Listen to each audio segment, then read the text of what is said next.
educating Chenard future students. Oh, God bless them.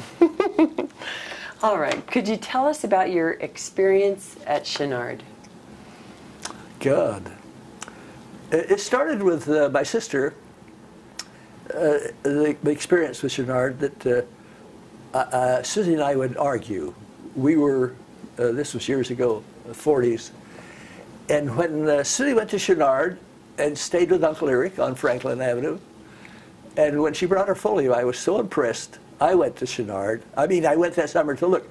Do you remember Key Luke on the Fu Manchu series? He was son number 1. It was a detective story. Anyway, when I saw him in the painting studio, I was very impressed. So I tried for a scholarship. I didn't get it. Then I tried for a scholarship the next year, and I got it. And this was the time of illustration when it was at its peak. They knew, oh, I can show you. Pruitt Carter had a studio in the school, an illustrator. And I have 3 of his paintings. They knew how to draw in those days. That was the measuring stick. And that's how I became interested. I rambled and I forget what the point was. Your experience at Chenard? Yeah.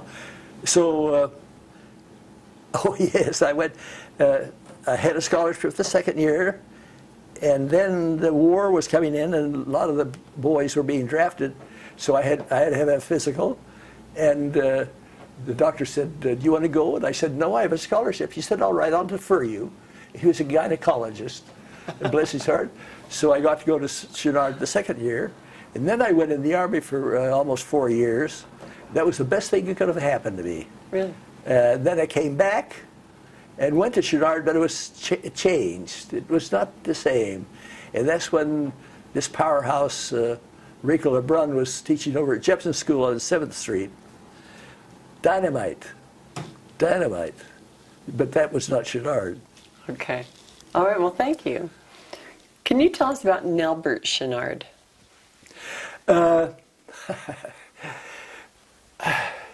She was Mrs. Chenard was absolutely one of the strangest ladies. She had very strange taste, but born salesman. Her bookkeepers would run away with the money. But Mort Traylor and I were on the exhibition crew, and it was very clever. We would visit every teacher at the end of every week, the fashion, the drawing, the painting, and they might give us what they thought was good that week. Mort and I would go back to this little room in the back and frame them and hang them up.